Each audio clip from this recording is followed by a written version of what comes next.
Here are two massive points I took away from meeting Jordan Belfort, the Wolf of Wall Street. Now, this was back in 2013. He just came off his movie when he was played by Leonardo DiCaprio, and I saw him come on stage. The guy's tiny. Like, that was the first thing that went through my head. And the second thing was, he said something very important to the crowd. And I don't remember anything from that seminar besides this one sentence. Most wealthy people do not get wealthy the way they thought they would. And I sat there and I was like, that is very true. And he started talking about his examples. He thought he was going to go into something else, and then he hit stocks, and then he became a Wall Street investor, and then he eventually became a motivational speaker. And that is where he gets his income from now. When I was younger, I never thought about property. I never thought how much money you can actually make from property, especially becoming a property flipper.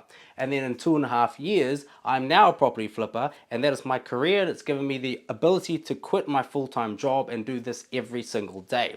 And then I always reflect on it. And I also tell this to a lot of people, is that like, when you want to give something a try and be new at it, you know, give enough time, especially when it comes to property. A lot of you guys will follow my content and say, but that's not what I want to do. I want to be a doctor. I want to be an athlete. I want to go into engineering.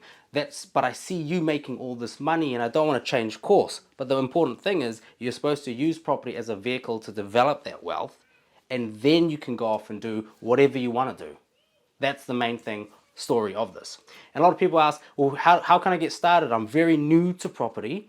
Well, first thing you should do for free is just try out Investor Pro. And that is the new app. You can just go to investorpro.nz and maybe type in your address of the house you live in, or even if you're renting, still put in the number of what you think it's worth. You can find this out online. Put in some expenses of what it'll cost to sell it, the agent fees, marketing, and then it'll spit out a number of how much profit is there. And that profit's either for your landlord or say yourself, or you can try it with your parents' house. And at least you'll get to see all the expenses related to a property renovation. So Investor Pro breaks down everything: plumbing, electrical, carpet, staging, marketing, all sorts of things that you wouldn't even have thought of. And then there's resources there. Gives you a massive checklist of what you guys should be looking at when you go to look at your first property or when you're going to an open home. Heaps of resources, valuable stuff there, and it's free to try out. Give it a go today. investorpro.nz.